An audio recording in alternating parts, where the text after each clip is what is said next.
time, will you please rise for a moment of silent meditation?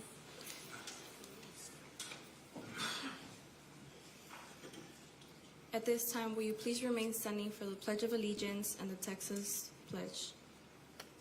I pledge allegiance to the flag of the United States of America and to the republic for which it stands, one nation, under God, indivisible, with liberty and justice for all.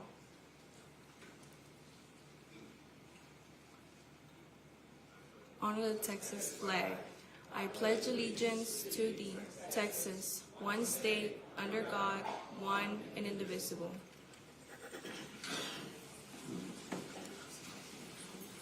Thank you, Cadet Solis. Excuse me, that's Solis, Cadet Solis. Thank you. April is Arab American Heritage Month. I'd like to ask Trustee Patricia Allen to read our proclamation in honor of this event. Trustee Allen?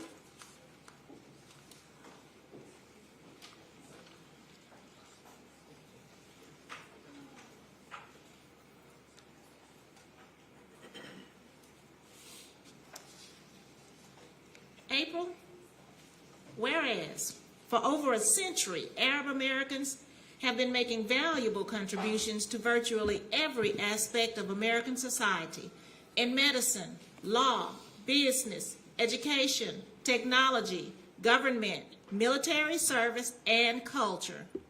And whereas since immigrating to America, men and women of Arab descent have shared their vibrant culture and traditions with neighbors and friends, while also setting fine examples of model citizens and public servants.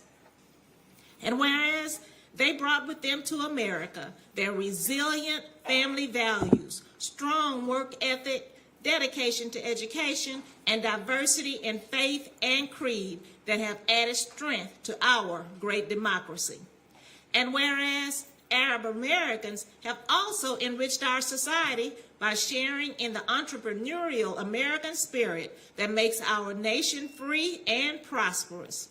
And whereas they join all Americans in the desire to see a peaceful and diverse society in which every individual is treated equally and feels safe.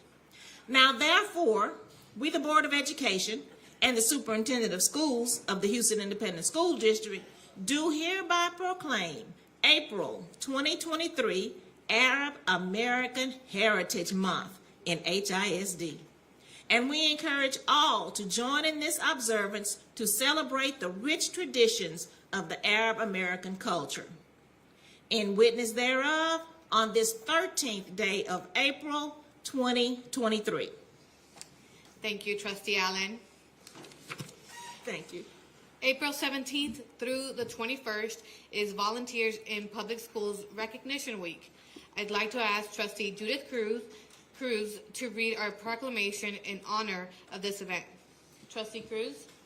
Whereas every year, thousands of parents, businesses, and community partners support students and teachers in the Houston Independent School District by donating their time, resources, and knowledge. And whereas these volunteers serve in a variety of roles in areas such as mentoring, tutoring, extracurricular activities, office and classroom assistance, and more, with the goal of increasing student achievement.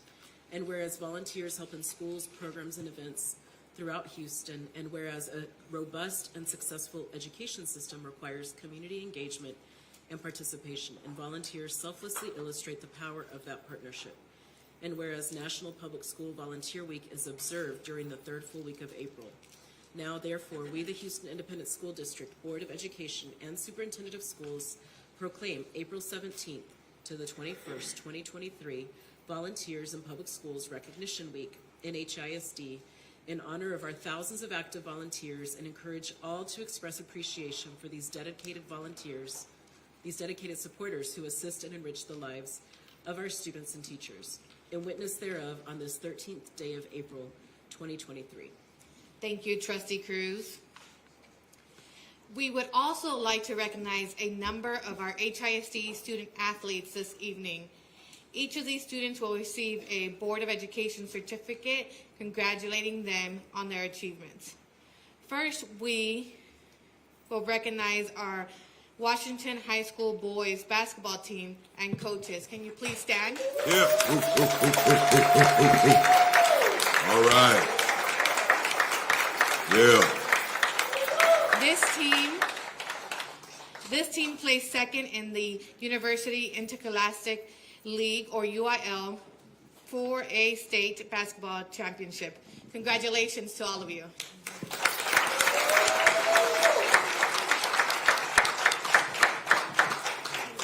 And next, Let them stay. Let them stay so we can take pictures with all of them.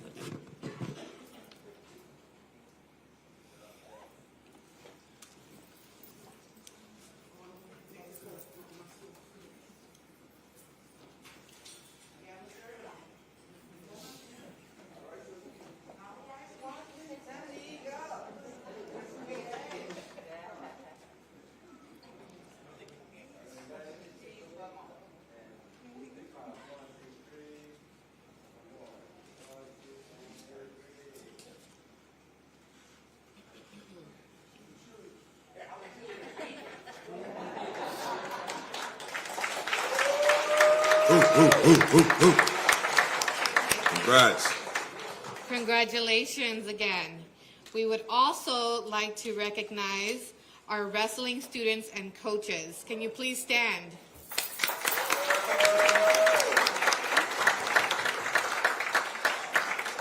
These athletes placed at the UIL State Wrestling Championship, with one student from Northside High School and 3 from Westside High School, including one Kyle Liu, who is now state champion in 6A. Congratulations to all of you.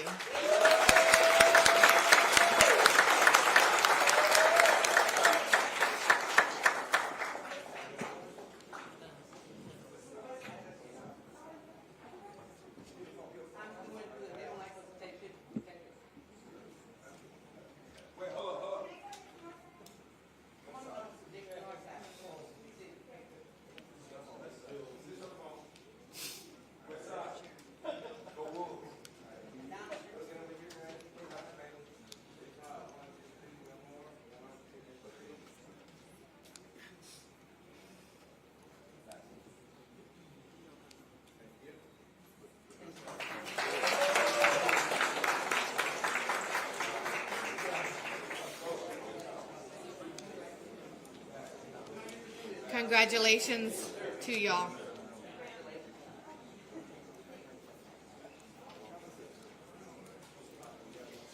And now we also have a brief presentation regarding a military exhibit at Chavez High School. Joe Fuentes of Advantage College and Career Readiness will introduce our speakers. Mr. Fuentes, please come to the podium.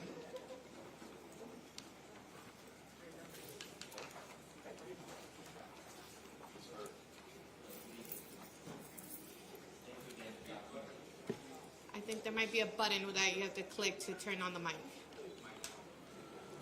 How's there? Yes, All there right. you go. A little better. So thank you again. Good evening, Board President Hernandez, for this opportunity.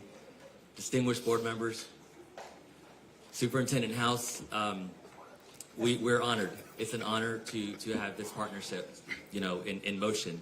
And these individuals, real life heroes, behind me are going to show you exactly what's been going on and what's the opportunities that have arisen for students in this community and throughout the city. To my right is the Honorable Casa. This is the civilian aide to the Secretary of the United States Army. So unique as it is. To the left, to my left, excuse me, is Lieutenant Colonel Miley Escalin. She serves as the Chief of the Houston Sword. And it's an honor and a duty, and my duty to present to you these incredible heroes as they show you all everything that's been going on. Thank you.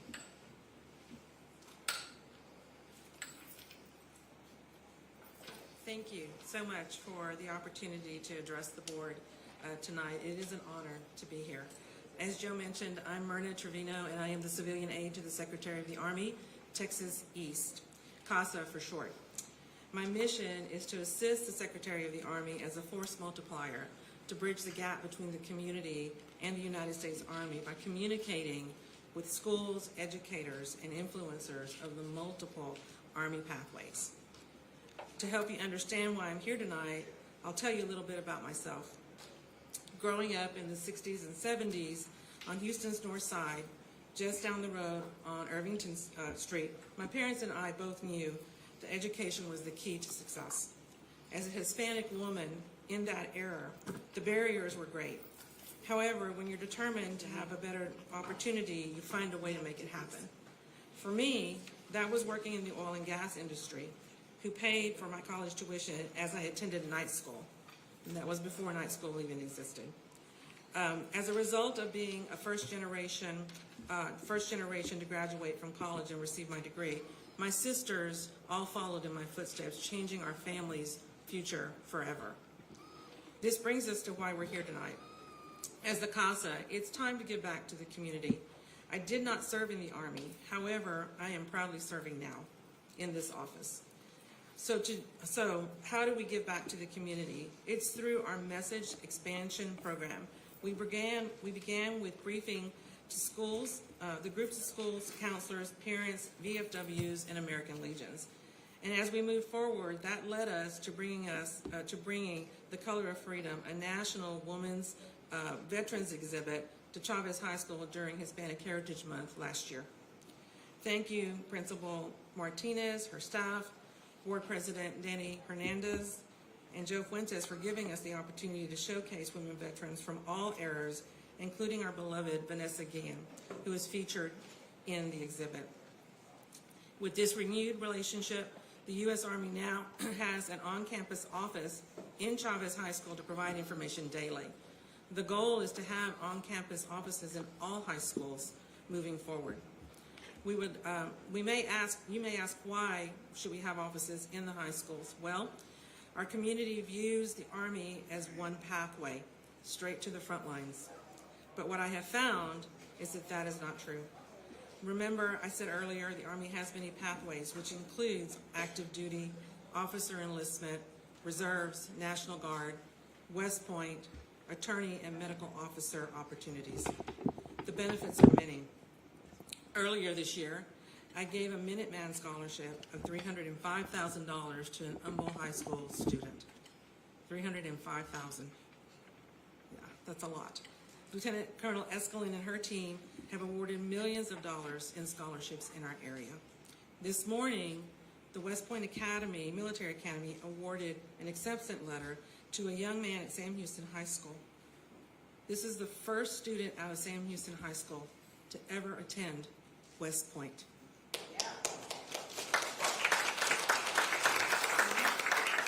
Tomorrow, we will be giving another acceptance letter to a young lady at Waltrip High School at 8:30 a.m. So if you want to come out and attend, please come out. 8:30 at Waltrip. Our community, schools, parents, and educators are unaware of the pathways. So the mission is clear. Let's work together to share the information and educate our community of the many opportunities that are available. Let's change the trajectory of young men and women together, and let's share the information to our community. Thank you. Thank you.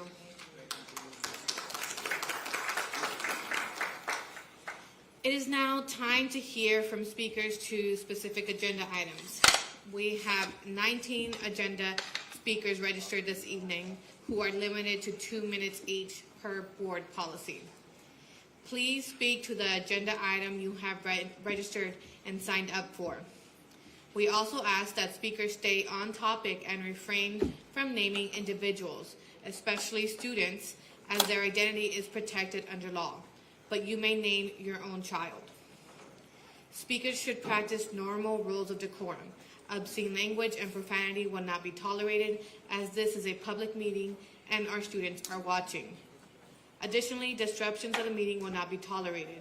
We ask the audience to refrain from interrupting speakers while they present to the board during this portion of the meeting, and to promptly end their remarks when the timer rings, indicating the expiration of their time.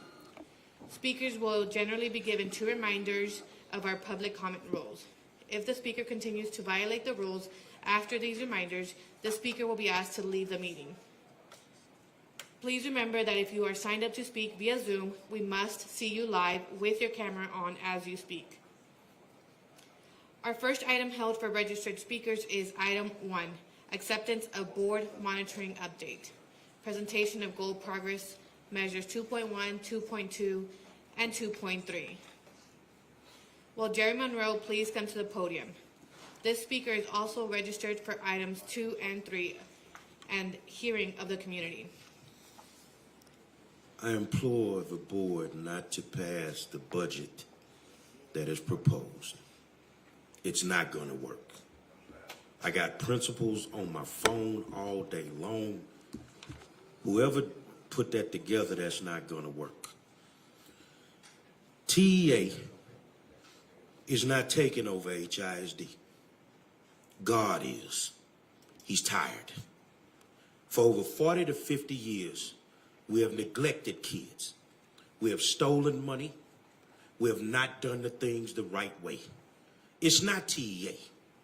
But he's sending the commissioner through like a thief in the night. Because now it's time. And it's no more talking. So I've been out talking to my community. It's no time for marching. It's no time for protesting. What it is time for is time to educate them. It is time to partner with the people that have to take over this school district to right the ship. It's not going to happen in 2 years. It's going to take 4 to 5. It may take longer. But my community is prepared to stand tough and deal with it because I've made them understand one thing. We're going to have to go through hell to get back to heaven. Every one of these kids, no matter what their race may be, they're entitled to a free, appropriate education. The school system is the problem. The administrations with the stealing of the money and all the extra stuff that came. I've been telling folks, some people on the board, you need to go. But some people on the board, they should not have to. But the way the law is set up, it is what it is. It's time to move on, and it's time for us to get to a better place. But I will say again, TEA is not taking over HISD. God is. Because you cannot continue to abuse children and think that he will sit pat and allow that to happen. I was coming with theatrics tonight, but I'm not. Let it go. Get out of his way and let God do what needs to be done. Our next item held for registered speakers is item 2, presentation by the Texas Education Agency regarding the transition to a board of managers. Will Marie Poussin please come to the podium? This speaker will be followed by Daniel Santos, who is also registered to item 7. Good evening. I'm Marie Poussin, a retired educator and HISD taxpayer. I'm strongly opposed to having our democratically elected board members stripped of their authority, granted by this community, not TEA. What's the plan for transparency by a board of managers to the public? There's no apparent real plan for improvement guaranteed by TEA by a certain deadline. I don't see a plan for transition in agenda item 2. HISD's board usually has its presentations attached to the posted agenda prior to the meeting.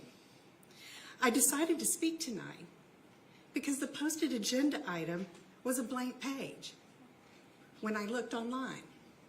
It's a blank page. Where's the plan? If I had submitted blank pages during my 28-year career, my contract most likely would not have been renewed. I had to plan for growth. I had to plan for success for my students. I have yet to see a plan, not at any community meeting. Where's the plan? This board was elected to do what's best for kids.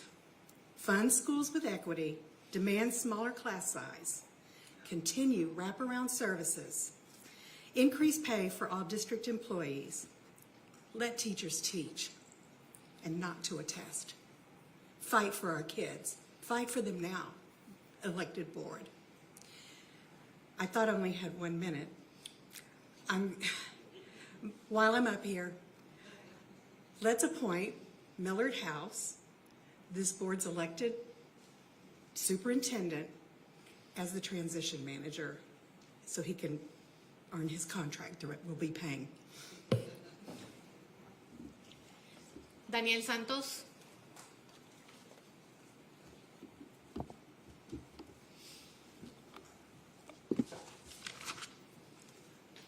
Good evening. I rise to speak on item number 7. The Board of Trustees needs to reclaim its legitimacy as the only elected body empowered by the community to govern. You need to pull the resolution from the consent agenda and vote it down. The individuals listed as possible transition managers raise concerns. The process has not been transparent.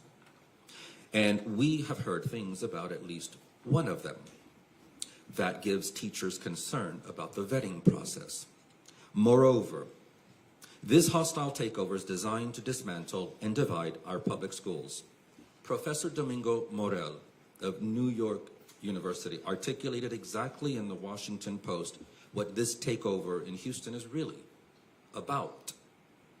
It's a manufactured education crisis to prevent people of color from exercising their citizenship rights and stripping them of political power. If you have any moral sensibilities left, you will pull this resolution and vote it down. Porque sí se puede. Thank you. Kendra Yarborough, followed by Karina Quesada.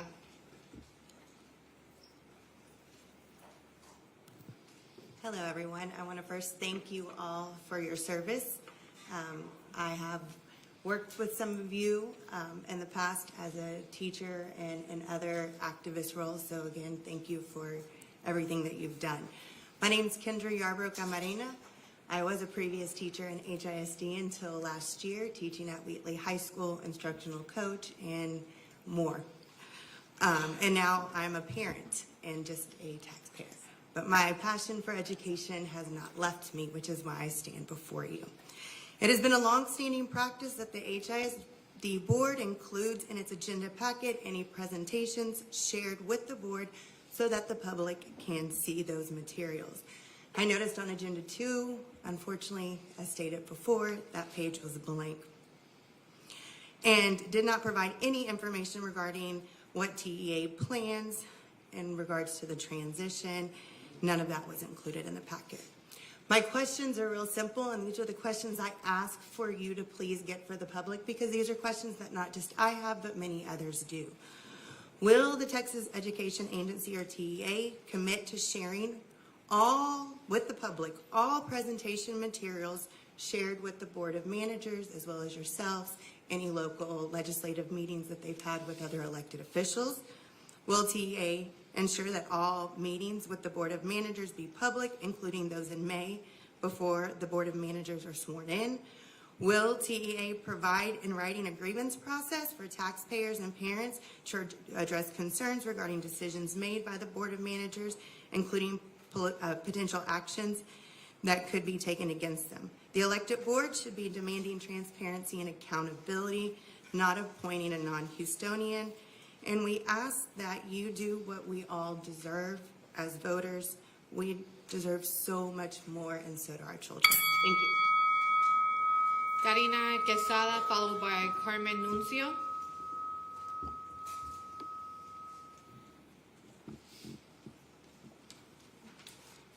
Hi. So again, about the TEA presentation, it's missing out of the packet agenda for the public to see prior to the board meeting. And that's just indicative of how TEA will run our district if given the chance. Just like the sham of community meetings with zero transparency and everything else that's been done in darkness. Morath and Abbott are just a couple of power-hungry white men deciding how to carve out the spoils of HISD's money, resources, and land. HISD will be run by them and only accountable to them. Houstonians should not fall for Morath's lies. We don't want you writing resolutions, making things as easy as possible for TEA. Who concocted this idea of transition manager, and where was the job posting for it, the application process? Another move done in the dark. We need y'all's voices united with ours loudly opposing this takeover. You want to lead something? You want to make stuff up? Lead us and our children into taking direct action against the takeover. Direct action always gets the goods. Come up with ideas to stop it. We can opt out of STAR. We can have huelga schools, strike schools like we did in the past. What are they going to do? They're already trying to take us over. What do we have to lose? Come up with ideas of how to stop this. Don't just roll over. Thank you. Carmen Nuncio, followed by Travis McGee.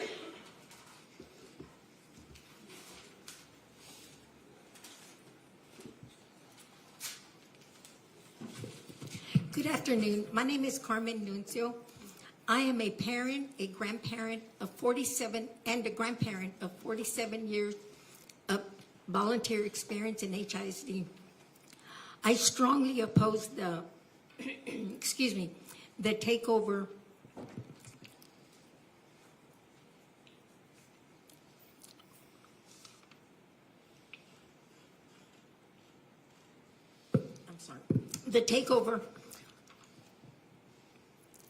This takeover is undemocratic and strips away our local control of our schools. As a community, we are responsible for ensuring that our students receive the best possible education. If TEA thinks that we are not doing a good job, then they should support us, not take over.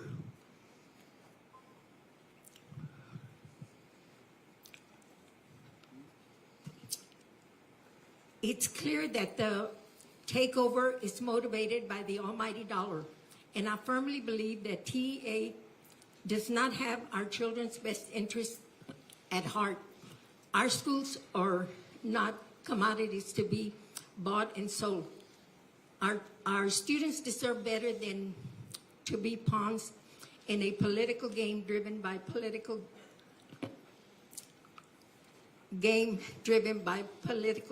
and we will not stand by as TEA tries to take over. Thank you. Travis McGee, followed by Ruth Kravitz. Travis was 10 minutes away. He got stopped by accident. Ruth Kravitz.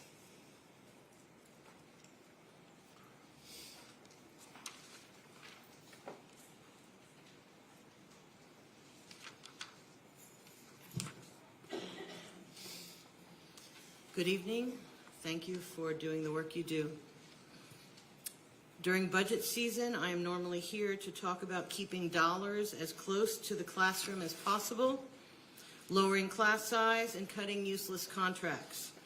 But the hostile takeover Board of Managers will create a budget Abbott wants, and we will have no say whatsoever. So talking about it is just more window dressing and the dismantling of our democracy. And the resolution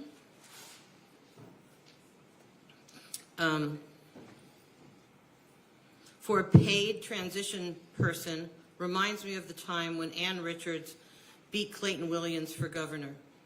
And he said, if it's inevitable, just relax and enjoy it. The citizens of Houston are not enjoying this, nor do we want our own electeds to give up on democracy so easily and under cover of darkness. How many of you will applaud as Abbott's new sham Board of Managers hollows out the district and diverts all of its money to private schools and for-profit operators? By voting for this resolution, as some of you will, you are pre-approving the whole thing. You should vote no. Takeovers fail. Our children are watching. And as I have some more time, let's go into some more detail. This transition manager resolution is a sample of the arrogance of the takeover and those of you enabling it. In what secret meeting was this idea hatched, since I just found out about it today and I'm in the know? It's important to have community input. No, we didn't get that. It's important to have Houstonians in the transition process. No, we're not getting that, since Craybill is an ex-TEA employee, not even from Texas, much less from Houston. It's important to have transparency and accountability. We don't have that either, since the board gave us a public agenda with a blank slate. Thank you so much. We also have speakers who signed up to address item 2 via Zoom. Ms. Conroy, please admit our Zoom speakers.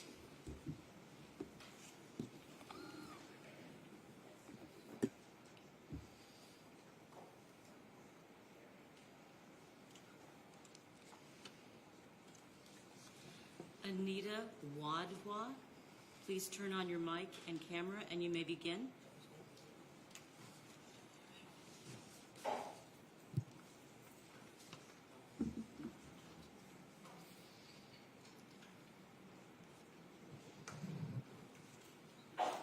Anita Wadhwa, we need you to turn on your camera, please, and you may begin speaking.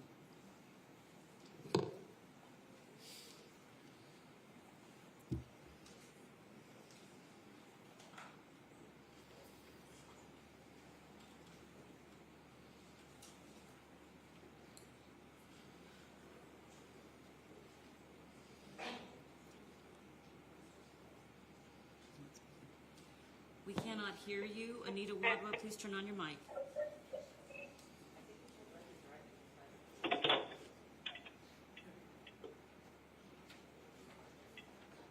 Can you hear me now? Yes, go ahead and begin, please.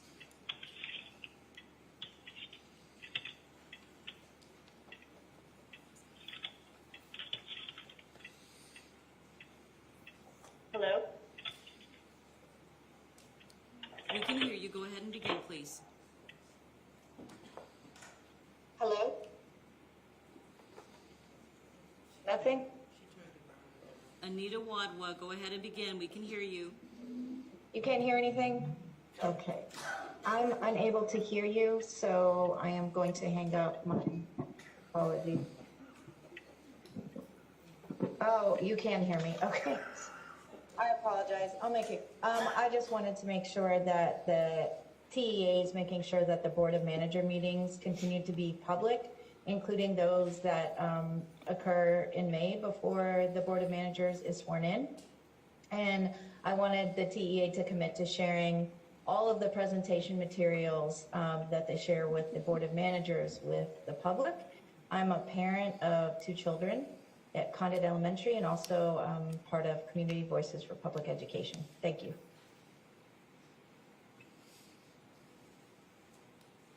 President Hernandez, the other speaker who is registered for Zoom on this topic, is not in the queue. Thank you. Our next item held for registered speakers is item 3, approval of the April budget amendment. Will Laura Lim please come to the podium?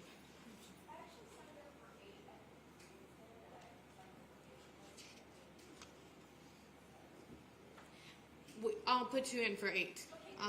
Thank you. Our next item held for registered speakers is item 7, adoption of the resolution concerning local control of the transition from local governance to the Texas Education Agency of the Houston Independent School District.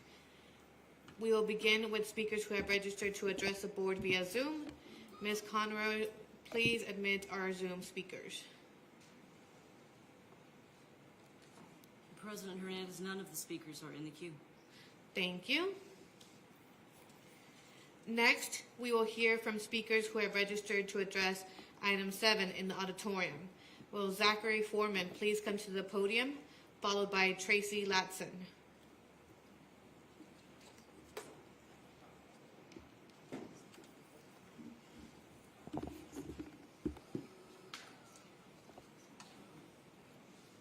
Zachary Foreman.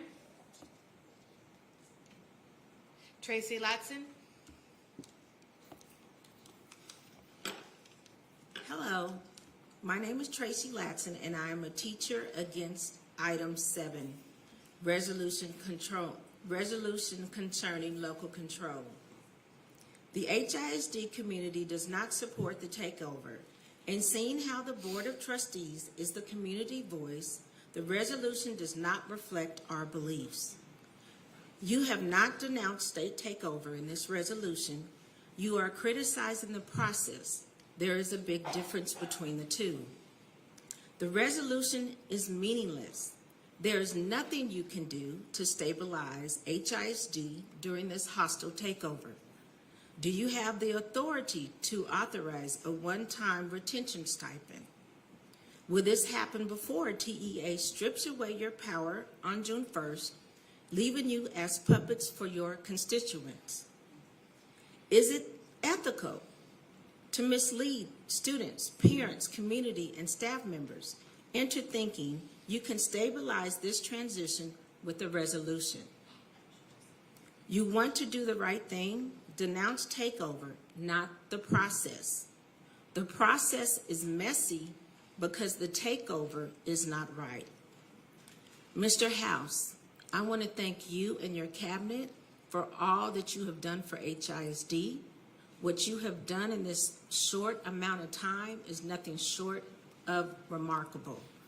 Any school district in the United States would be proud to have you as their superintendent. And personally, on behalf of all the teachers in HISD, I want to apologize to you for being the face of this takeover. It's not right. We need to go back to the superintendents that were active in 2015 through 19. Thank you.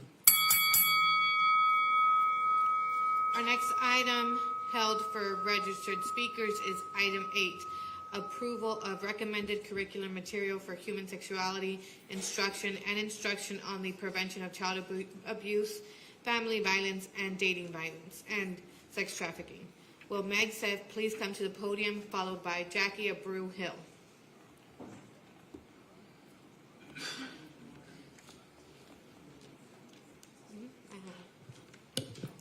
Hello, I'm Meg Seth. Yeah, I have it right here. When I went to sign up to speak, I saw that health and human sexuality curriculum was up for the board to vote on. I was very surprised, so I asked parents if they had received any information about this. They have not. I couldn't find a copy of the new curriculum, but I did find a copy of the old curriculum on the high school sexuality. Nothing for the lower grades. The state board had 5 options that they decided to choose. They picked 2, Quaver ED and Goodhart Wilcox. Various organizations reviewed the curriculum and all failed their measurements. The measure was Comprehensive Sexuality Education Harm Analysis Tool. Quaver Ed received 4 failures out of the 15, and Goodhart Wilcox received 10 failures out of the 15. Sexuality Education Harm Analysis Tool. That's what they failed. Over 17 Texas grassroots organizations asked the state board not to use any of the human sexuality instruction, which is also not mandatory in the state of Texas. So why are we rushing to do this? Are we lessening the role of the parents? Our parents lead their children's education and their moral upbringing. Why are we doing this? School districts in Texas have decided against this instruction. Why are we not one of them? Why did Tomball and Magnolia ISD reject this? Will we include atypical sexuality? Where do we end and who decides this? Will it be up to individual schools? What extras do they want? Who will be responsible for monitoring it? Can parents have the kids opt out? This does not raise expectations for parental engagement. What about concentrating more on core academics? We need to start focusing on student outcomes and basic skills. We need more academic classes, not less. Jackie Abreu Hill, followed by Laura Lim.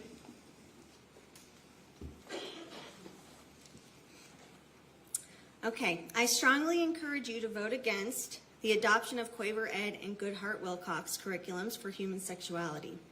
We have an obligation as adults, parents, and you, the Board of Trustees, to protect children at all costs. We were voted down, both were voted down by the SBOE in November of 2021. Tomball and Magnolia, like Meg just mentioned, both rejected these as well. Quaver Ed has the capability to data mine our children through a health tracking system online portal. This portal includes an off-site non-district adult who has access to chat with your K-5 child. Goodhart Wilcox is not sexual risk avoidance certified either. Texas law requires abstinence-focused curriculum. This curriculum also discusses the promotion of clean needles versus not doing drugs, pregnant persons versus pregnant women, teaches children what they do not have to disclose to their parents, and gender identity. These topics are not required to be taught. Either remove completely or make sure parents know exactly how to opt out and why. Thank you. Laura Lim.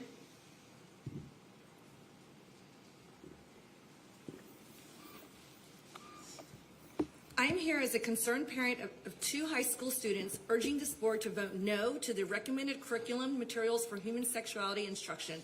This is a discussion to be made by families, not for schools. We all know that TEA is taking over HISD. Everyone believes that HISD parents, students, and community members will no longer have a choice when it comes to our children's education. What's the difference when a school board refuses to listen to the parents and community members they represent? Health is not state mandated, and since health is not mandated, the HISD school board should make the choice to let parents have control of what is being taught. It is the privilege, right, and duty of parents to discuss sex ed in the home. I know the home may not always be the most ideal environment, but it certainly does not belong in the schools, nor should be required for graduation. The adoption of the Goodhart-Wilcox sex ed portion of the text is not sexual risk avoidance, which is in violation of Texas Law 28.004E. Texas law requires abstinence-focused curriculum. HISD will be in violation of Texas law if it adopts Goodhart-Wilcox for middle school and high school. Again, vote no to this poorly written and law-breaking sex ed curriculum. Do one thing right by our kids. Vote no. Our last item held for registered speakers is item 12, approval of vendor awards for purchases over $100,000 and ratification of vendor awards for purchases under $100,000. Will Sarah Terrell please come to the podium, followed by Ann Eagleton.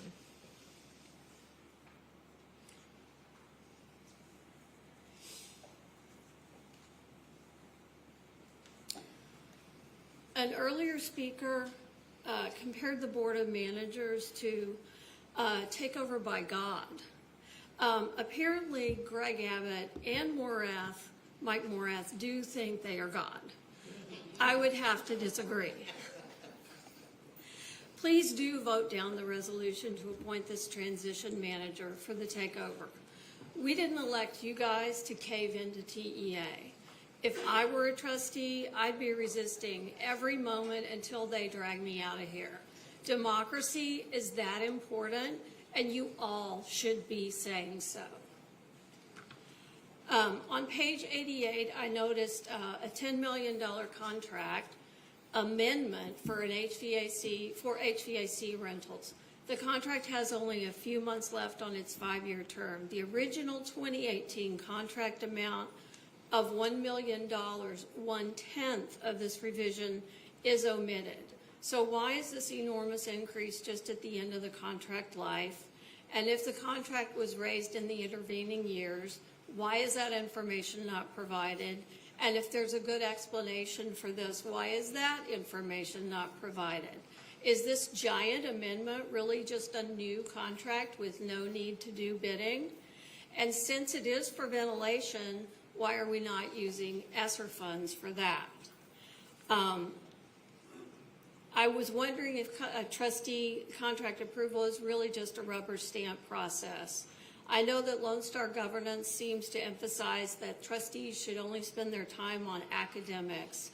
One of the many concerns I have about the Board of Managers is that they'll abdicate their fiscal responsibilities to the new superintendent, which Mr. Morath is even now selecting in a completely secret process.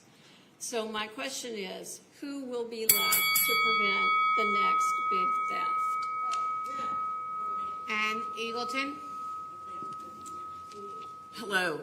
I'm speaking about the contract that involves the outsourcing of our internal audit department. Back in 2016, the board fired the chief audit executive. They fired him because he did his job and was finding bad actors within HISD. And since that time, internal audit has been completely disrespected, has really been in free fall and in shambles.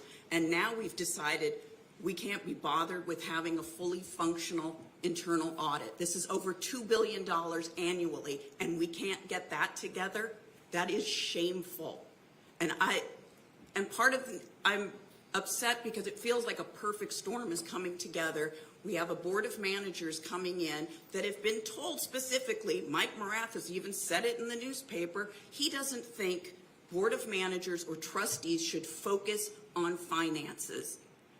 My question is, if you don't have money and you can't keep track of the Benjamins, how are you going to teach Benjamin how to read? This is absolutely outrageous, and this really is just a license to steal from the taxpayer, and more importantly, stealing from children. This culture of theft from children must change. And now, on a separate note, since I have extra time, it makes me sad to think I'm not going to be speaking in front of my elected officials. I've had differences with some of you, but I've always respected that you put yourself out there and you ran and you earned your community's trust and their vote. And what we are doing now, this is another shameful thing by kicking you out and putting in some people that Mike Morath has picked. I didn't elect him. He has no right to do that. And I am sad to see you go, and I wish you all best, and thank you so much.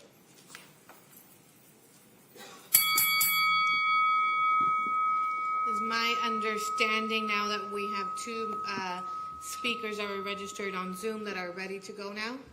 Ms. Conroy, please admit them in. Yes, Maria Benzone. I see your mic and camera on. Go ahead and begin, please. Good evening. My name is Maria Benzon, and I am a parent of a student at Condit Elementary, and I'm a teacher in HISD. I'm here to talk about the transition to the Board of Managers, and I just wanted to say a couple of things.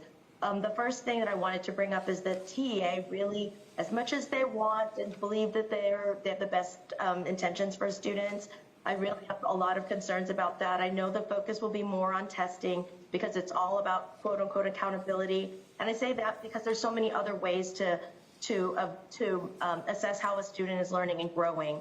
The other thing is the focus will be much more on STAR prep and drill and kill. As a teacher, I have seen and have been a part of that crazy process, all because we don't want our kids to, because we want our kids to learn, of course, but also because of the high stakes testing and the pressures on teachers.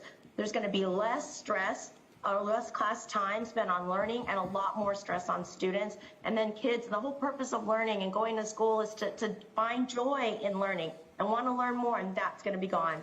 The other thing I wanted to mention is just this idea that TEA will improve governance. The Board of Managers is not accountable to HISD stakeholders. I mean, that's the whole point of having a board, and I love the fact that we get an opportunity to vote for our board members. We will not have that opportunity here, and the checks and balances of an elected board will no longer exist. I have super big concerns about that. But as an ending remark, I just want to say thank you so much to the board. It is a tough job. It goes very many times, unthanked and unappreciated, and I can only imagine the work that you're doing now to try to help in all of this. But as a parent and as a teacher and as a citizen, I really do not support the TEA takeover, and I hope and I wish that other things would change. But thank you so much for your time tonight. Have a good night.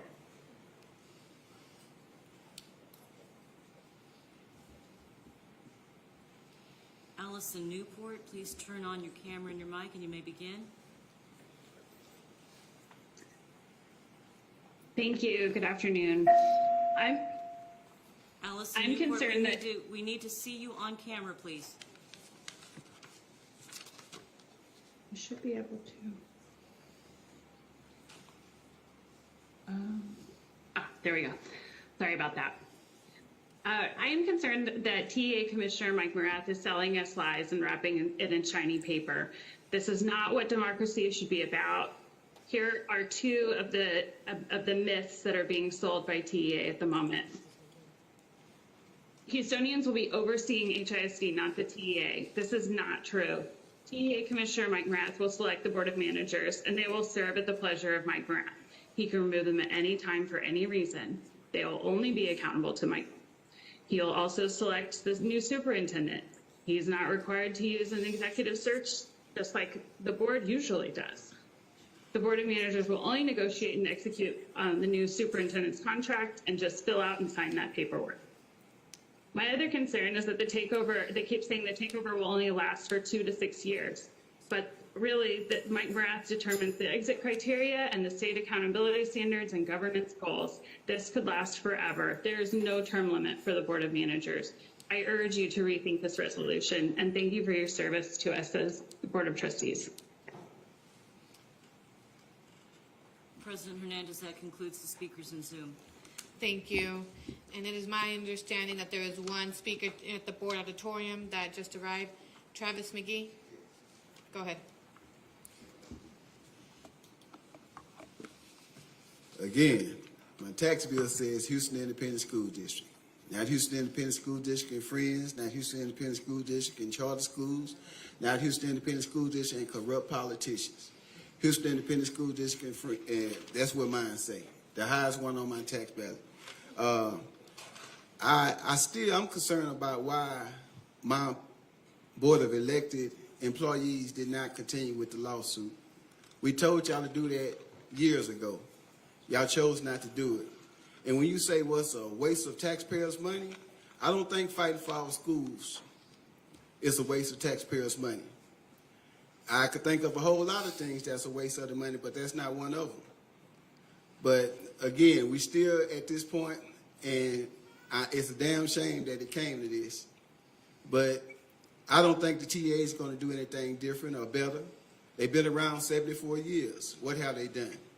The elected employee that wrote this bill been on the education committee for 36 years. What have he done? We needed y'all to stand up, man. It's one time that we needed the whole board to be on one accord. And this is no good for our schools, but especially the black and brown schools. We know who they're going to come out the first. A mouth can say the schools are not going to close. A mouth can say the schools are not going to be chartered over. But what does the law says? Is House Bill 1842 we working against? Is Senate Bill 1882 we working against? And is Senate Bill 1365 that we're working against? All of them are against we the people. But we needed some of you all on the boards to have some gauze for just one time. What would it hurt if y'all continued that lawsuit? It's our money. It's not y'all money to make decisions like that, to say what's a waste of taxpayers' money. Hell, I'm paying taxes for like 5 different properties, but not seeing my money or my tax dollars work on one of them. So I'm totally against this. Most of Houston was totally against this. And if y'all haven't noticed, we have like 2.3 million people in the city of Houston, and it was less than 400 applications for the Board of Managers, meaning that we wasn't concerned about that. But we were and still is concerned about our tax dollars and our schools staying open, which I think they have. I just wish y'all would have fought for us versus just giving in. This concludes our hearing of registered speakers for agenda items. We are ready to consider now our discussion and report items, beginning with item 1, acceptance of board monitoring update. Presentation of Goal 2 progress measures 2.1, 2.2, and 2.3. Superintendent House, we are ready for your update. And colleagues, please hold your questions until the presentation is complete. Thank you, Madam President. I'd like to invite Dr. Allison Madney to the podium, but she's already made it, to help us dig in reference to this item. Dr. Madney. All right, thank you, Superintendent House. Trustees, I'm here this evening to bring you the update for goal progress measures 2.1, 2.2, and 2.3. This is our middle of year check-in for our math renaissance results. So as a reminder, we have put in our glossary that's pertinent to this presentation. So you have that at the beginning to assist with any acronyms that are located in the presentation. So moving on, as a review, this is our 21-22 end of year 3rd grade STAR math data. Just as a reminder on the presentation, we were 8 points below our expected for last year and 14 points below our 2024 goal with 3rd grade STAR math. In looking at our Third grade STAR math at or above grade level. Again, this is just a reminder slide. These are the data points that you have seen before. Looking at our student group data and where we were actual versus the target for the 21-22 school year. And then we'll move into our middle of year data. So we're going to start with our first grade math data. The goal progress measure states the percentage of first grade students performing on grade level in math as measured by the end of year math screener will increase 8 percentage points from 64% in June 2019 to 72% in June 2024. So there's a lot on this slide, so I'm going to reorient you. We'll start on the left-hand side. That is our English and Spanish combined, so all of our test takers in first grade. You can see our red line is our target line each time, and then just under the red line for 22-23 are our two blue dots. Beginning of year was 63% of our first graders performing on level, and at middle of year, as measured by our Renaissance assessment, we were at 67%. That is a 4-point jump over beginning of year. And when you look at middle of year to middle of year from last year to this year, we do have a 1-point increase for our first graders. Moving over to English only, we do have a 2-point jump from beginning of year, as well as a 2-point increase from 64 to 66, middle of year last year to middle of year this year. For our Spanish only testers, we saw an 8 percentage point increase for our first graders from beginning of year this year, and that equates to a 4-point difference between middle of year last year and middle of year this year. Our number of testers, you can see at the bottom for this year was flat, but you can see, you may recall our conversations about our concerns middle of year last year, about our decrease in participation, so we put efforts in place this year to ensure that all testers were actually being tested and had some checks and balances and some reminders along the way. And so our data does, we are very confident that this is a complete set of data versus middle of year last year. We were concerned about our data quality indicator because of the decrease in participation. For first grade, we are seeing that all student groups increased between beginning of year and middle of year this year, except for our African American population, which went down 1 point between beginning and middle of year from 56 to 55. It's also important to note that looking at our 2019-2020 data, so our pre-pandemic data, as you may recall, we stopped at middle of year that year. So when we look at 19-20 to 22-23, we are actually 6 points above pre-pandemic for our economically disadvantaged population, 11 points above pre-pandemic for our emergent bilingual population, and 8 points above pre-pandemic for our Hispanic population when you look at middle of year to middle of year between those 2 years. When we look and break out by our RISE campuses, the gap between RISE and non-RISE decreased from 15 at beginning of year to 14 at middle of year, and both of those populations increased. So that's what we want to see. We don't want to see a decrease in the gap, but people are going down. So the non-RISE campuses increased 4 percentage points, and the RISE campuses increased 5, resulting in that smaller gap between those groups of campuses. So when we look at our first grade math for our high quality instructional material pilot campuses versus all other campuses, we see a similar trend. Our high quality instructional material campuses increased 5 percentage points from beginning of year to mid, and our non-increased 4 percentage points from beginning of year to mid-year. So moving on to our second grade students, we can see here on the far left-hand side an increase of 9 percentage points from beginning of year to middle of year. We did increase or decrease when you look at last year's middle of year to this year's middle of year of 6 points. We see a similar trend with English only as well as Spanish only. For English only, we have a net increase of 10 percentage points from 43 to 53. However, when you look at middle of year to middle of year from last year to this year, we did decrease 5 percentage points. And looking at Spanish only, we have an increase of 11, but year to year, a decrease of 2. Again, cautioning on that mid-year to mid-year comparison because of, again, that pretty dramatic dip in participation rate that we had last year, and echoing that concern. So looking at, there we go, second grade student groups. We have one student group that is above where we were pre-pandemic, and that is our students with disabilities. So they are 1 point above right now where they were pre-pandemic. Everyone else in second grade is lagging behind where we were pre-pandemic.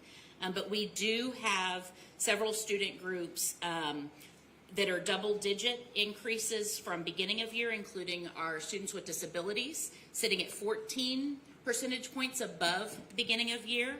Our ELs, 10 percentage points, Hispanic, 10 percentage points, our African American students, 8 percentage points in second grade above beginning of year.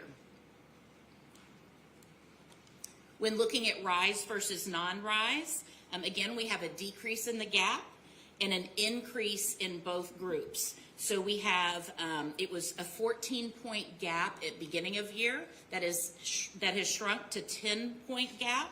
Our RISE campuses went up 13 percentage points, and our non-RISE up 9 percentage points. And again, looking at our high-quality instructional materials campuses, both increased at the same rate, both increased 9 percentage points from beginning of year to middle of year. So moving on to our third grade students, we see we have an 8 percentage point increase from beginning of year to middle of year, from 56 to 64, and an even comparison from middle of year to middle of year, from last year to this year. The same can be said for our English only, even comparison from middle of year to middle of year, but a 9 percentage point jump from just this school year. And then Spanish only, it's an 11 percentage point increase this school year, and an 8 percentage point increase year over year. Looking at our student groups, again, our students with disabilities are coming in 4 percentage points higher now than we were pre-pandemic. All had increases, all student groups had increases from beginning of year to middle of year. And our highest levels were with our homeless population, our economically disadvantaged population, and our Hispanic population. Looking at RISE versus non-RISE, again, we see a shrinking of the gap. 8 percentage point increase for non-RISE campuses, but a 9% increase for our RISE campuses. And then looking at our instructional materials campuses, an 8 percentage point increase for our high quality instructional material pilot campuses, but 9 for those that are implementing those materials. Superintendent House? Thank you, Dr. Mandy. And as Dr. Mandy indicated, these results really reflect, of course, the hard work and progress of our first, second, third graders and the educators that have really put in the progress, specifically on our math universal screener assessment focused on the middle of the year results. Now, it's important to know, as she plainly indicated, that when you're looking at these progress measures at grade levels, we're not really comparing apples to apples. I won't repeat what she indicated. Now, while there's still some gaps between our progress measures, targets, and actual performance on the middle of the year exams, we see growth across all grades and test types between beginning of the year and middle of the year, and believe that this growth is a true signal of the continued growth we saw in our overall third grade STAR results just 1 year ago. And we're proud of the growth that we see across our RISE campuses. A lot of work has been put into that, a lot of thought, and it's a true sign that our transformation efforts are seeing success and that our students are benefiting from the new systems and supports that we put in place and we're very proud of that work. Now, this data from the middle of the year exam is used, of course, by teachers and building level principals and administrators to be able to analyze student performance and knowledge, especially as we head into the season of STAR testing and get prepared for what's ahead. Now, this year was the first full year of implementation of the high quality curriculum that you've heard so much about in the materials and math through our implementation of Eureka Math. As teachers become more comfortable with these resources and as we expand these materials to more schools, we believe that it will ultimately lead to higher math performance in all of our schools.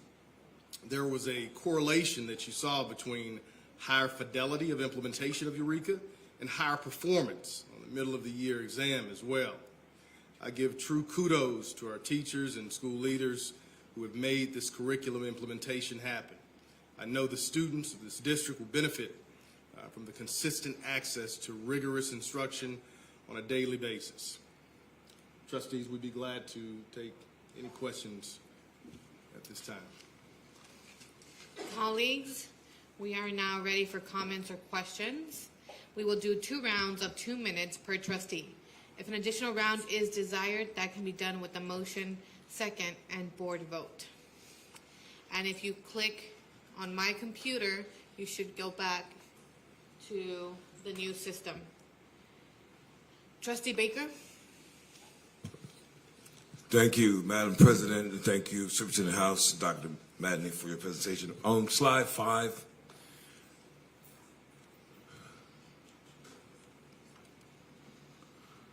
is that slide 5?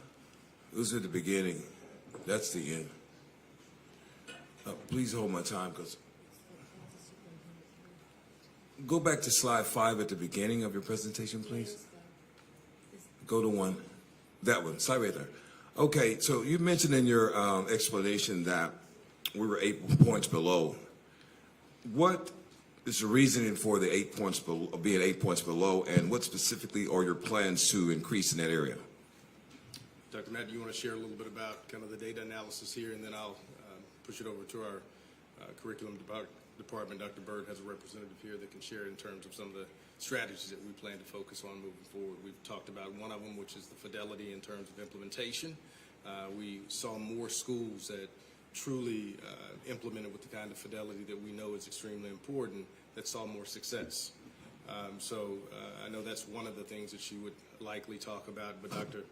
Madney, I'll let you share a little bit, and then we'll head over to curriculum. Absolutely. So, Trustee Baker, one of the things as we talked about when I presented this data originally was just the impact of the pandemic. And so we're coming from 22 points behind to 8 points behind.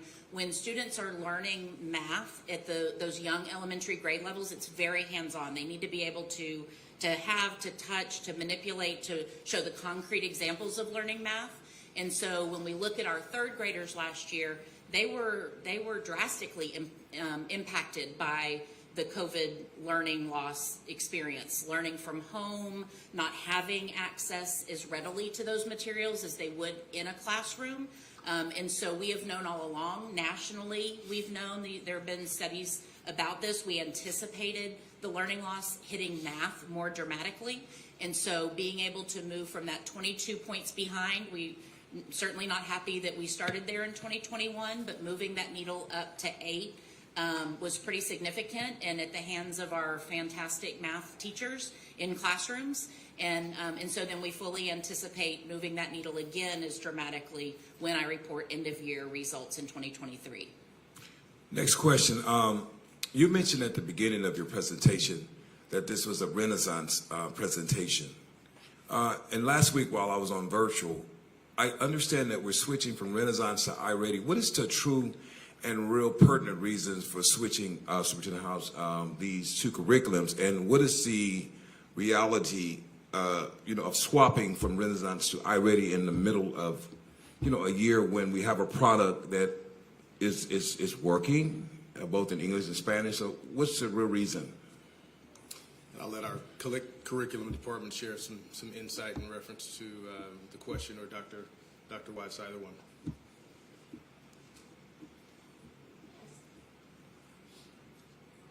And are we phasing Renaissance all the way out? I mean, I don't quite get it. Yeah, so Eureka is still staying. Renaissance was the assessment measure, and the reason we're moving to iReady is because iReady provides not only a diagnostic, but then it also gives the teachers lesson plans and information of where the children are, and then children can go on to iReady as an intervention, and it meets them where they are to close any gaps that they may have. And so iReady has a fuller package in terms of what it offers to teachers, both the assessment, and it will give teachers and students both resources and be able to meet kids where they are, so they could be on the computer using that assessment to guide what they're doing and be able to close gaps for them. So, Superintendent House, we had a vendor with Renaissance, and I say this the same with other vendors. How come we don't go back and revisit with vendors and ask them if they could enhance their product, you know, to meet the standards, rather than swapping out and allowing or providing that teachers be retrained with an entirely new software or curriculum? Completely understand where you're coming from, but one of the things that we committed to was ensuring that we put the highest quality product in front of our students so that they could see.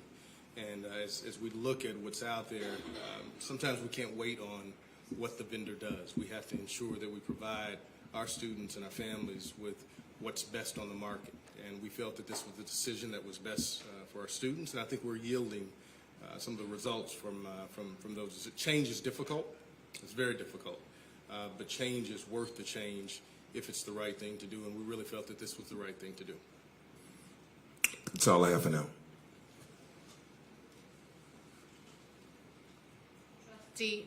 Trustee Wade? Yes, thank you so much. And Superintendent House and Allison Matney, Dr. Matney, so proud of the increases that our students have made in all of these levers that you're pulling. Thank you very much. I want to start with my question to Superintendent House. So with so much time focused on testing, because we're trying to get everyone geared up for it, what additional supports are you implementing beyond for schools that are outside of these particular programs that so outside of the RISE campuses and outside of the new curriculum? Now I'll have my curriculum share some of what those strategies are, because it's not just about our RISE campuses. There's lots of supports on all of our campuses that can be provided. Yeah, so from the curriculum office, we have curriculum implementation coaches, and that they support both the HQIM and the district model course lessons. And so all schools have access to curriculum implementation coaches and managers. They've been working with instructional leadership teams at the school levels around the professional learning communities, and giving teachers, having meetings about looking at data. How do you use the data to inform your instruction? Looking deeper at the data of like what individual students might need, modeling small group instruction if that's something that a school needs. And so we've had the DDIs coming out of Dr. Matney's department, working alongside with the curriculum instruction coaches from my department, along with the interventionists coming from SPED. And so we're all trying to come together and help teachers really look at data and then figure out what could we do to help give children that extra boost. So to piggyback on that question, so is the data is informing the teachers on that individual child? Is it doing it with the successfully? Are we seeing the success of that interaction? Yes, we are. Great, thank you. Yes. Okay, my next question is, I know Allison, or Dr. Matney, sorry, we've talked in the past about these differences in the numbers from testing data. And so I'm a little bit curious on page 15, if we could go to slide 15. There was more, that particular one shows a bigger gap in the numbers between beginning of the year and middle of the year data. So I would just like to see, ask the question of, especially with the English only, Spanish only numbers, it seems to be a fair decrease in that one in particular. Any reason beyond that you know of? Yeah, so it goes back, I really think, to the monitoring. What we noticed last year was that there was that dip, and so we increased the supports from the student assessment side to help support leaders in monitoring those numbers for starting at end of year last year, and then we carried that over for beginning of year, and then really saw the impact at middle of year this year, so that those numbers are closer. And between the English only and Spanish only, you see some difference because teachers are allowed to choose the modality in which students test and the language in which they test. And instructionally, they may test both, or they may decide, you know what, I'm going to move these students to English, or we tried both at the beginning of the year, and now middle of year I'm only going to do Spanish. So we do see, that's very common to see those changes because the teacher is the expert in the classroom, knows which data points that they're moving towards as they matriculate through the year. Okay, and you feel confident that the supports that are being given and the data being driven by all of this is helping teachers understand how important the assessment outcomes are, or making sure that they're getting accomplished correctly? Yes. Great, thank you. Okay, and then my very last question, in the campuses that are in the pilot, so I know you talked about the pilot, non-pilot outcomes, and we're seeing an increase, like you said, on both fronts, almost equally in most cases. Would that be Slightly higher for our pilot campuses. slightly higher for the pilot? So what besides the curriculum? Trustee Wade, our timer's not working, but your time is up. Oh, thank you, thank you. Thank you. Trustee Cruz? Thank you, Superintendent House and Dr. Matney. Sorry, I think I'm losing my voice. So on slide on slide 6, I noticed, and I don't remember seeing that before, but that little box on the side that shows the percentage of overall targets that were met. Thank you for including that. And just want to note that I am concerned that it's only 17%, given that some of these targets for our student groups are much lower than our aggregate target.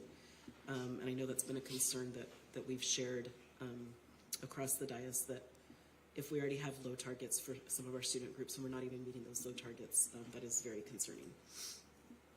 But thank you for including that. Wanted to ask on the superintendent's response, and this makes sense, Superintendent House, what you mentioned and what's written here is if there's fidelity of implementation of high quality instructional materials, that equates to higher performance, right? That's what you indicated. So given that you've noted that, what supports or what will change for next year, or even between now and the end of year, to make sure that like, how are you holding folks accountable? I think more than anything, and this is something that Dr. Bird alluded to several weeks, maybe months back, we want to lift up those schools that have had the kind of implementation that we would expect, that have shown the kind of results that we want to see, so that teachers and administrators can see what that implementation looks like, to make certain that they have a model right here in the district to look from, to learn from. I think that's one of the opportunities. You don't always have to look outside to see really stellar implementation or stellar performance. So we want to lift those up. She also talked a little bit about our implementation specialists, making sure that we target those specific schools that we know need additional support, and make sure that support is focused on giving the right kind of feedback to the administrators, to the teachers in those particular schools, that speaks to the implementation improving. So those are just a couple of specifics that I know we'll continue to do. I'm sure our curriculum department has some others as well, but those are a couple main ones that I know Dr. Bird has spoken to. Thank you. So I tend to read the data, and I heard you mention something, like I tend to look at middle of year and I compare it to middle of year last year, and I understand, right, you and Dr. Bird had shared that we weren't having 100% of students take these screeners.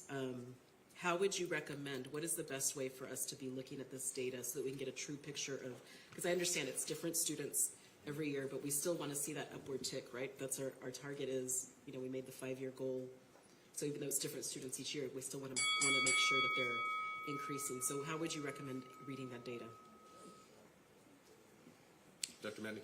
I could be here all night to tell you that. So several ways. The Cliffs Notes answer version is, normally it would be middle of year to middle of year, but because of that, that's why, even though I stated it, I do caution certainly looking at beginning of year to middle of year for lots of reasons, but also looking at first grade, middle of year to second grade, middle of year. Although it's not a perfect cohort because we didn't only look at students that were with us, it does give an idea of how our students are matriculating through the process with us, and then similarly looking at second grade to third grade, middle of year to middle of year. We're always wary of that end of year drop off that we talk about when I'm up here having this conversation, and so being able to look at what was the dip from the same cohort last year as we enter end of year, and making sure that we don't still have that. And putting those processes in place like Dr. Davis talked about to ensure that we're shoring that up. Thank you. Trustee Dygard? Thank you. So my first question is for middle of the year 2.2,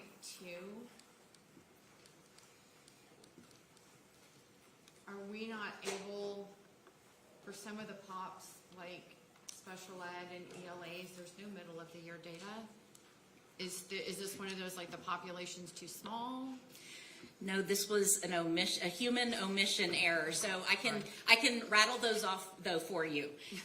So economically disadvantaged was 49 middle of year, so an increase of 9.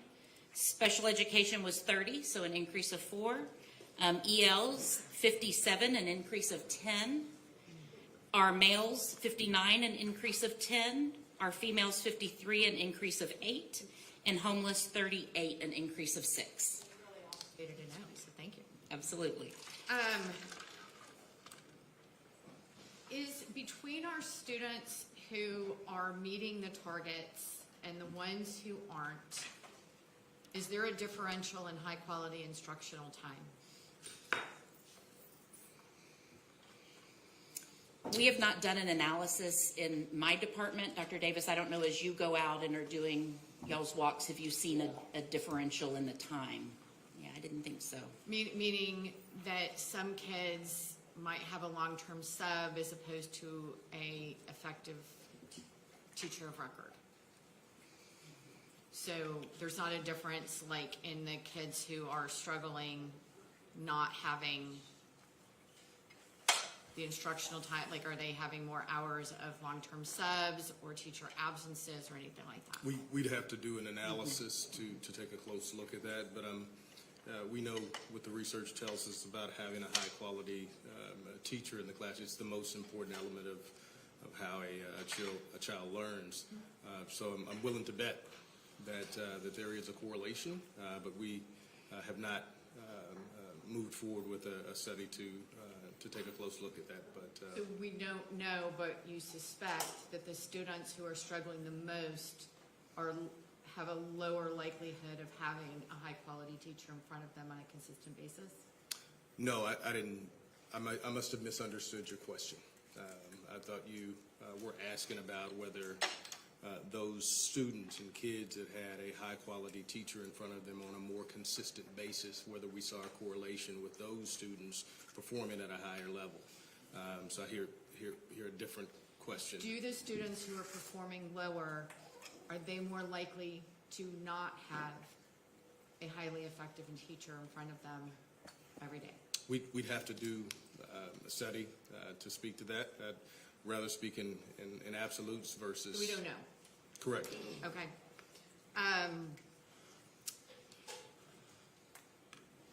Somebody has already made a comment about looking, I think it was you, Dr. Matney, about looking at like last year's first graders compared to this year's second graders, this year's second graders compared to so on and so forth. So for several populations, I noticed there was a decline, like our African American first graders declined in second grade. They declined between second and third grade. Several different populations like that. Have you all done a deeper dive into understanding why? Because that's a concerning trend. Dr. Matney? So some of it has to do with the test as well, but those specific student group populations, we haven't dug deeper into that. We are aware as all students move up, that it is much more rigorous, and if they're starting lower, then it takes more to make up for that. And so, but we have not necessarily gone through for this presentation specifically and looked at individual campuses and how that's playing out with their programming. Trustee Guidry? I just have one and maybe a follow-up, and I probably should have put this in my Q&A. I apologize. Superintendent House, how do these statistics compare with what's happening in the U.S. and in Texas? I want to know, are we within range? Are we below? We above? Have we studied where we are? Because it's my understanding everybody's trying to recover. So I need to know how that recovery rate is going worldwide and specifically Texas-wide. And I don't know that we've taken a look at, what it looks like worldwide or what it looks like statewide, but it's certainly, I think at the state level, something that, we may be able to get some insight on. Definitely. Is that something that you all could produce to us? Because I'd really like to see. I'm sure we can at the state level. Okay. Okay, state level is good. Let's start there. Thank you. Trustee Bluford Daniels? Thank you. Let's look at page 12, and please just entertain me just for a minute, please. The school year HISD with all the different subgroups for 19 of the students that are listed here, the various groups, which ones would warrant the most attention? Dr. Mandy? So for second grade specifically on this slide? Correct, for 2019. So I would be looking at two different things. I would be looking at actually three different things. Beginning of year to middle of year. So looking at that and seeing the change. Are we moving the needle for all groups? I would look at the base number. So for example, one group may be moving, but they are starting at a much lower place. You have a specific answer you want me to say, don't you? I do, because I know that you're generally, because everybody that's looking at this, I want them to look at this specifically and say, in 2019, African-American children were, beginning of the year, 35%, 46%, Hispanic, 46%, 47%, 63%, 78% for whites, and middle of the year, et cetera, et cetera. So looking at that data, which ones has the biggest opportunity for improvement? On the right-hand side, our African-American students. The right-hand side. The right-hand side is our African-American students. Okay, I'm sorry. And then after them, after the African-American students, which ones? Just on the right-hand side, when we look at race ethnicity, our Hispanic students. So that's 2019. For 2021 and 2022, which group would probably need the most attention for 2021? For 2021, our African-American students. Okay, that goes back to these jars. It's been here for 2 years. I know that you all are familiar with it, for those of you that are not. This is a visual. This is what we need to be concentrating our efforts on continuously. Not just today, not just since TEA BOMs are coming in here. This should have been our concentration for the last 3 years, at least. And that's those are our lowest performing students, and that's what we should have been, I continuously say, raising the floor. So y'all can ask all those weed questions if you want to. This data tells us the questions that we should be asking, where we should be directing our attention, where we should have been directing our attention, not just now, for the last 3 years. Thank you. Thank you, Dr. Nader. Anyone else in the round for round one? Okay. I have a couple of questions for round one. So, for the third grade students, one of the things that we had previously discussed is the fidelity of all schools taking the BOY and the MOY. So I see in the population that is actually tested, a big difference in those populations. So how has that plan to have every school take the exam? How has that rolled out? Dr. Davis, you want to share a little bit about kind of the expectations that have been set at schools in terms of test takers and why we've seen some of the increases that we have seen? Yes, I would just say along the school's office, along with the curriculum and instruction office, the expectation is that all students are tested, and we support schools in any way that we can with the people that we have on the ground. And I know it's communication, at home to parents, making sure that children are there, catching up students who maybe missed during testing time. So there are plans in place at the schools and our offices. It's like all hands on deck. Everyone is there trying to help parents to understand and to make sure that children are assessed. So previously, I believe campuses got to choose whether they wrote out that plan or not. So I see you saying, no, that's not happening currently. The difference in the population of students testing is only because maybe absences. Is that correct? Yes. The expectation from the school's office is that every student is tested, and I monitor that school by school, school's office by school's office, and celebrate and hold people accountable as it relates to getting to 100%. Okay. And then for second graders and for first graders, the pilot schools are actually lower than the non-pilot schools. Can you explain a little bit about why you think that is? Dr. Matt, do you want to share kind of your analysis of what this may mean? And Dr. Davis, if there's any input that you want to provide, Dr. Watts, please do so. Some of it was in some of the campuses were chosen on purpose. So some of the pilot campuses are our RISE campuses. So you see an overlap of that data. So they were thou shalt versus some opted in because they had a belief that what was happening on their campus wasn't working. So already just inherently these campuses were starting lower as a group than the aggregate of our campuses.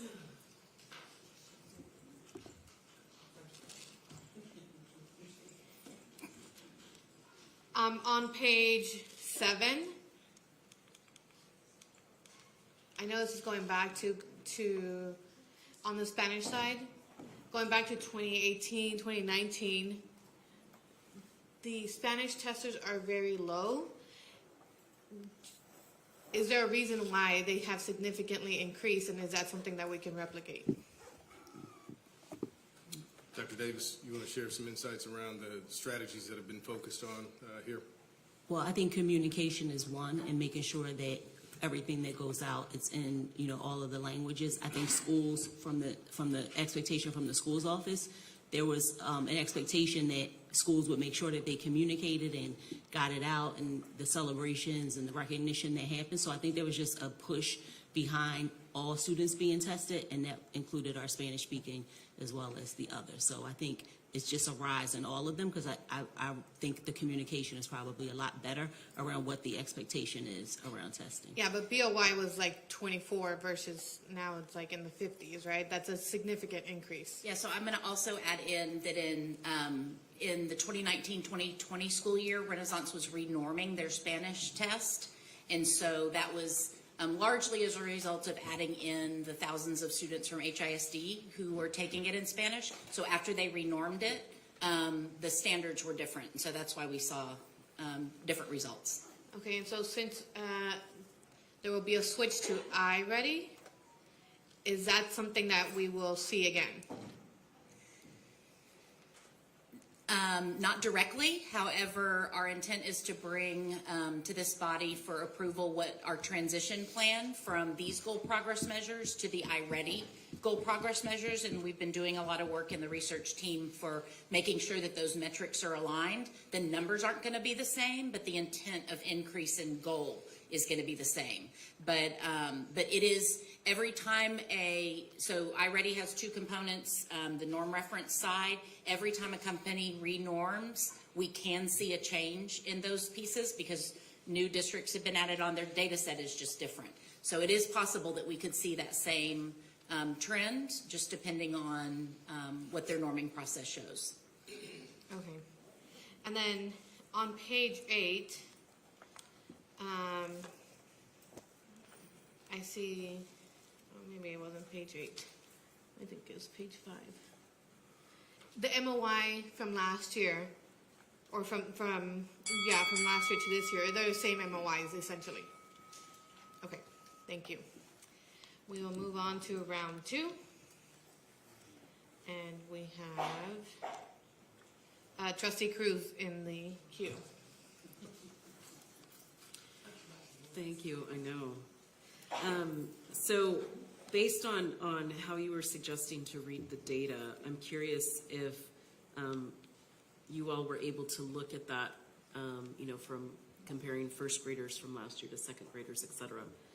And if you did you see any trends? Dr. Matt, do you want to share? I know we're not necessarily looking at comparable cohorts, but any insights or deliverables that you can share from what you've gathered? Yeah, a lot of those conversations are happening in those PLC at the campus level, so really looking at those cohorts of students there. So we don't have those in charts or graphs necessarily because they're organic conversations. But we are seeing similar trends. I mean, areas that we see stagnant, unfortunately, we're seeing that same trend from first to second grade and third grade, as Trustee Dygard pointed out with that one example. Okay, thank you. Yeah, I hope that we do keep an eye on that, on those groups of students, because that is critical since it's the same group of students. Thank you.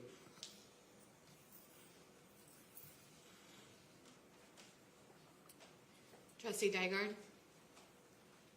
Thank you. I've been having a whole lot of fun doing math the last few days and looking at data. So I have 2 big bucket questions.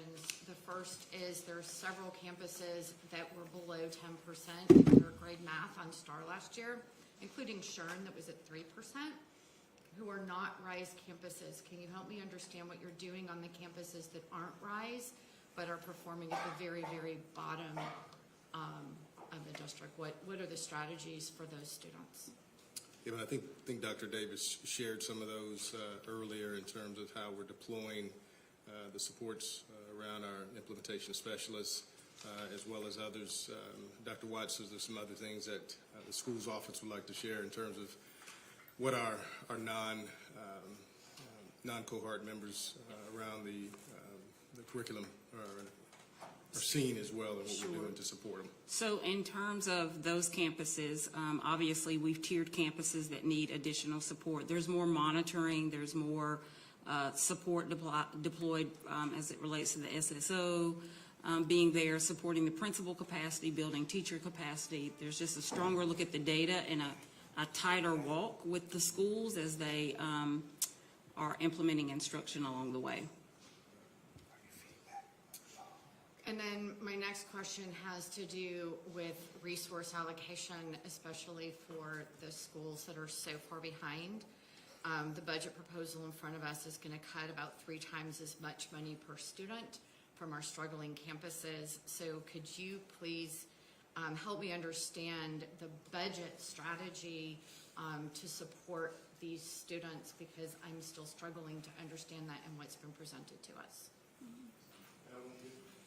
We won't get into the budget item. I know that's something that we'll be discussing a little bit later, but whatever happens, we want to be able to provide additional supports. We'll take a look at the data, and if we need to go outside of what those dorms are and some of the performance that we've seen, we'll do what's necessary to ensure that those supports are in place. So the budget is the strategy. So help me understand then what that looks like for our struggling campuses where you're taking over $400 per student or proposing that. As I indicated, we'll get into the budget conversation, which is a separate item, and we'd be glad to discuss that with the public, and we look forward to doing what the will of the board focuses on moving forward.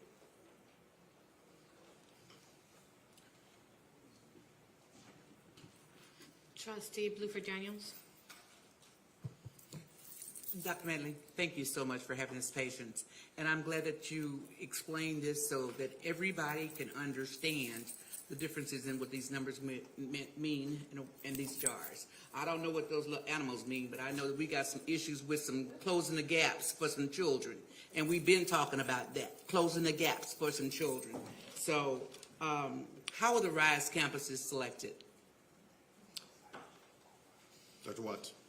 Sure, they were based on school performance accountability grades, so schools that were DNFs or recurring DNF campuses. Recurring for a period of time, Yes, so ma'am. 2 to 3 years or long years of failure. Yes, ma'am. So if they just had 1 year last year, that wouldn't necessarily qualify them for a RISE campus right now. Not to say they wouldn't need the attention that's necessary or the resources, but it wouldn't necessarily mean that they would automatically be a RISE campus, correct? So there were two criteria. One, if you were an F campus in 2019, because we wanted to intervene before you became a recurring campus. And then the other tier of schools were recurring DNF campuses. And you all explained it to us when we decided on having these RISE campuses, so we knew this ahead of time, right? Yes, ma'am. What the criteria was. Okay, I just want to make that point. And so having those resources to support and uplift those campuses that Dr. Madney has identified as having continuous issues and closing that gap. You know, that's what I want to hear, continuous, all the time. Let's talk about closing the gap. Let's not talk about how many pens or pencil the district should buy. Let's talk about closing the gap. Although that's important, but closing the gap first and having that money available so we can send the necessary resources to those campuses that need it most to uplift those campuses. You know, and I just don't like all this fakery, and we've been having this issue for so long. So long. Thank you. I'm sorry. I'm not sorry, because again, I'm not sorry because I'm passionate about it. As I've told you all before, most of the campuses that have failing schools are in District 2. Y'all don't like me to say District 2, but I'm going to say District 2 again. Y'all all should be singing in harmony with me about District 2. Because District 2, if you raise District 2, it raises the floor. Thank you.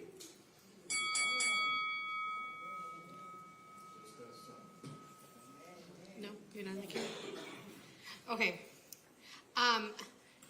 I guess nobody else is in the queue for round two? Okay, I will go. So the charts that we submit to TEA, which is on the screen right now, right? Usually they come with goals or right next to them.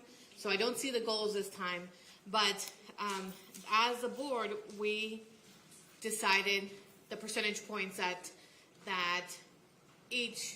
the whole group would increase by. If, Dr. Matley, let's say, if the percentage went from 8 to 12, what would that do for each subgroup? If the target percentage The went from target 8 to percent, 12, so the overall, the third grade, moving from 8 to 12, we would go in and we would recalculate for third grade STAR using the same methodology we did before to set targets for each student group to ensure that we would meet that 12. And I do want to address, we don't have specific student group targets for our goal progress measures. We only have it for third grade STAR. Yes, correct. So I think that's really useful for the community to understand.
saints that got him.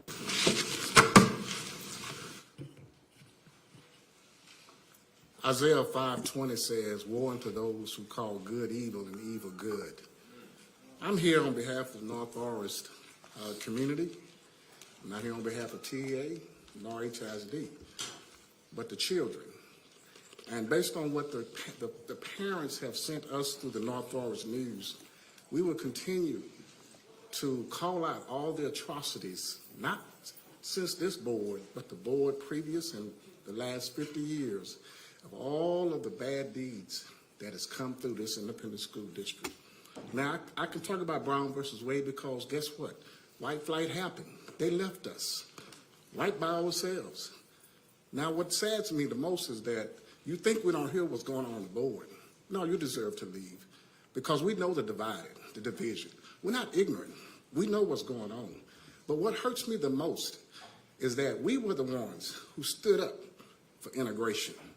We were the ones who've been bit by the dogs, tarred with feathers, persecuted, you name it, because no one wanted to be around us. But yet you got the nerve to then turn around and not support us for better education. Shame on you. So I'm glad you're gone. I have no more faith in talented 10 black folks. You can't tell me anything because you've sold your soul to the evil one. And so we're glad to see, again, it's not about TEA, but we're glad to see a change because North Forest has been left behind. You treated us like a stepchild. And so what they say, you reap what you sow. So don't forget, big boy got lost by these young children back here. It says, help us, help you, help our children. That's why you're closing. It has nothing to do with HISD and TEA. And stop lying to people saying that you supported Wheatley. No, we supported Wheatley. We signed a petition, not you. And you used Wheatley to say they were closing. They were never going to close. No, you failed that. So I'm going to close on that. I owe my trustee an apology publicly because she supported this board and didn't want to hate on y'all. But I could not stand here and not support her through this atrocity from this school board. Jackie Cross Eckford. Oh, I got documents that they cut the budget, so anybody want this information? And they also got $300 million in reserves.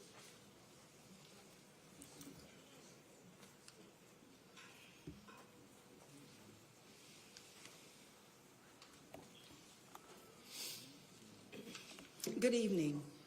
I'm here to echo the sentiments of Mr. Speaker Geigerman. Although I did not know the family that he's speaking about personally, I know firsthand the challenge and the struggle and the frustration of parents trying to access transition services for their students. Transition services should equip the student with the skills needed to function in the environment, not just get accepted into the environment. Unfortunately, due to the lack of training, due to the lack of resources, and due to the lack of intent by the evaluation teams, a lot of these students are dismissed from special education and denied those services. It would not be surprising to you to know that principals and administrators are in need of training.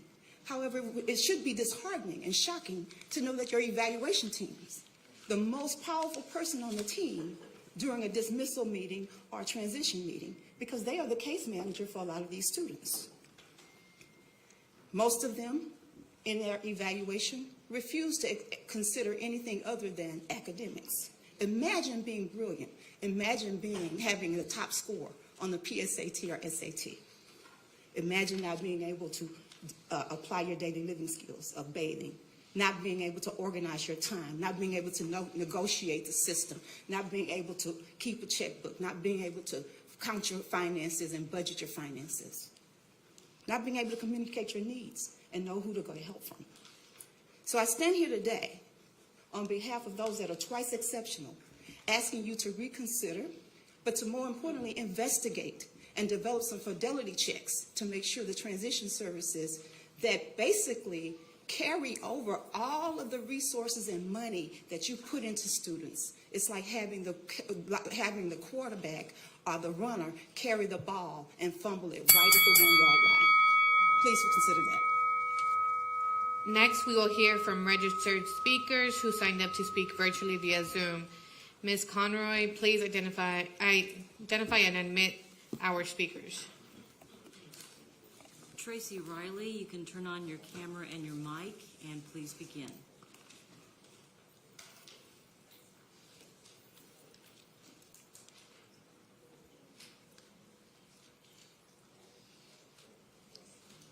Tracy Riley, please turn on your camera and your mic and begin speaking.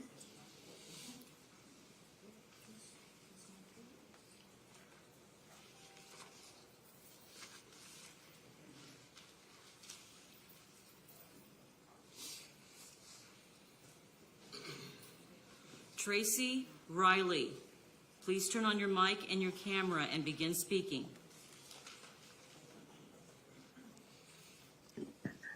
Good evening. Let me gather myself here. I came tonight to talk to you guys about the small school subsidy. Trustees and the district administration, I'd encourage you to please revisit the small school subsidy cut as maybe we go for a soft landing. It's such a severe impact on our economically disadvantaged students. Dipping into the funding reserve to provide temporary relief is a feasible solution. I know it's not ideal, but it's there. And it feels like all our hard work to increase enrollment and to build on top of amazing school culture is just destroyed. And I know that wasn't your intention. Your intention with the comment of not kicking down the can down the road, I appreciate that sentiment. But we're feeling it big time. And $100,000 isn't a ton of money in the big scheme of things. I know it's not an impossible ask. So please go back and revisit that. Investing in our small schools will benefit the students who attend them and can have a really positive impact on the entire district. I think it's essential to prioritize the needs of all students in the district, but especially our small, economically disadvantaged schools. We don't have enough people to go do $100,000 galas and have our PTOs fill those funding gaps. That doesn't mean it's wrong and not a good fit for one school, but please keep that in mind whenever we're cutting this gap. Let's find a solution to be a bridge this year and work towards a step process in the future. Thank you so much. President Hernandez, the other speaker who registered for Zoom is not in the queue. Thank you. That concludes our hearing of the community. And now, without objection, the board will adjourn to closed session. The board will now adjourn to closed session under Chapter 551 of Texas Government Code, Open Meetings Act, subsections 551.004, 551.071, 551.072, 551.073, 551.074, 551.076, 551.082, 551.0821, 551.083, 551.084, and 551.089. Should board final action, vote, or decision on any matter considered in closed session be required, such final action, vote, or decision shall be taken at the open meeting covered by this notice upon the reconvening of this public meeting or at a subsequent public meeting of the board upon notice thereof. The board has adjourned to closed session or executive session at 7:14 p.m. on April 13th, 2023.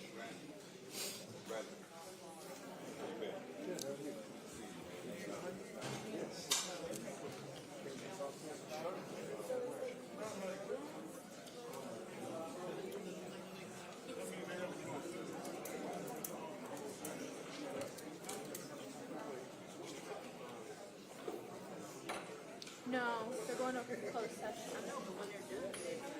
I don't know. That might be.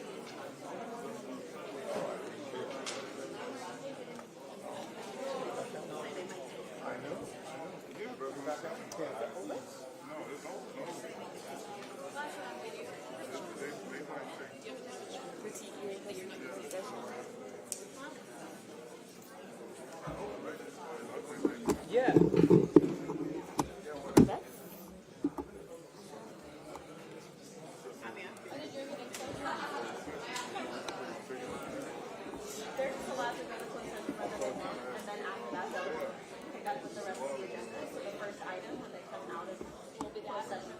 Okay. But closed session, the last minutes, I will read it out.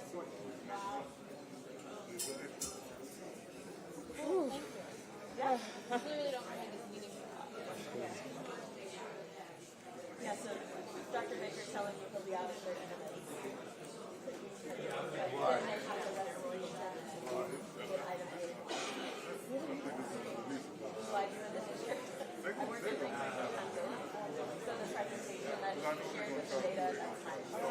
Yep. I come every night, every time they have one, because I like to know what the board members are asking about, so that I can tailor the next presentation. Yes.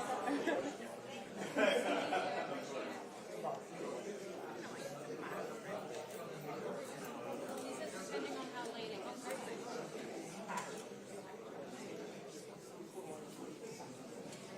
Well, there's your answer.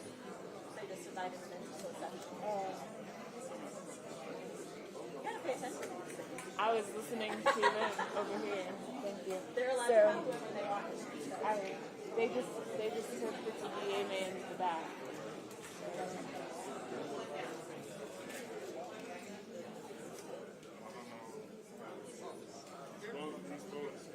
But he,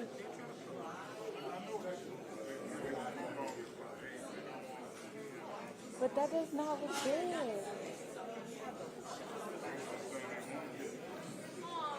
All right, let me go see. They're like,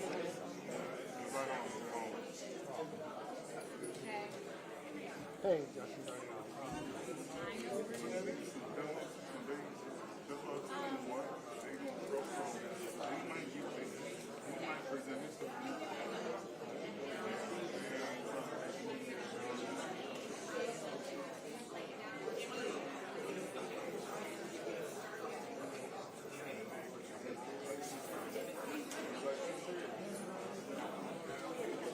I just want to see you like this. So I don't know if you're welcome to the meeting, but they just want to concentrate on the